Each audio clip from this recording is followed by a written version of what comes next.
We should point out this morning that Missouri's governor called out the National Guard because of the latest violence in Ferguson.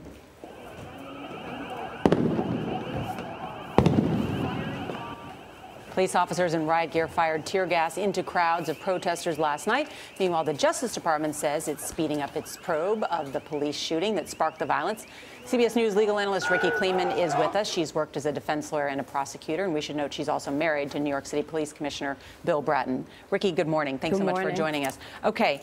Front page New York Times, this autopsy that shows Michael Brown was struck at least 6 times. That's the second autopsy. Now we're going to have another autopsy by the Justice Department. Why? Well, the Justice Department wants to show that it is fundamentally fair and it is coming in from the outside and basically starting over again.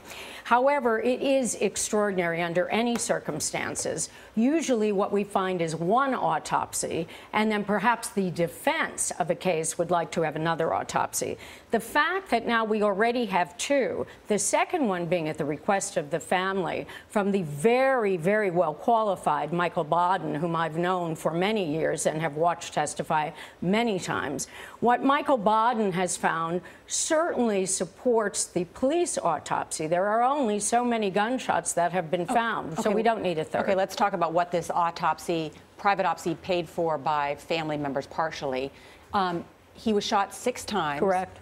4 times in the arm, yes, in the front, and 2 times in the head. What does that suggest? Because we all thought that perhaps he was running away from the police and shot in the back. Well, let me begin by saying simply it's inconclusive until we know much more about the forensic evidence. But what it does tell us certainly is that he was either surrendering and had his head down, or he was charging. We don't know. But they say no gunpowder. No evidence of gunpowder right now, which would indicate it wasn't close. On the body. Dr. Baden has not yet had a chance, or if he may ever have a chance, to look at the x-rays, also not to look at the clothes. One of the things, Jeff, here that we have to look at is what is the truth? We follow the truth wherever it goes, and we must follow the truth in science. So it's not just the autopsy of the body. It is also the science of what gunshot powder, if any, was found on the clothes. Let alone, we've got to look at the science of the car.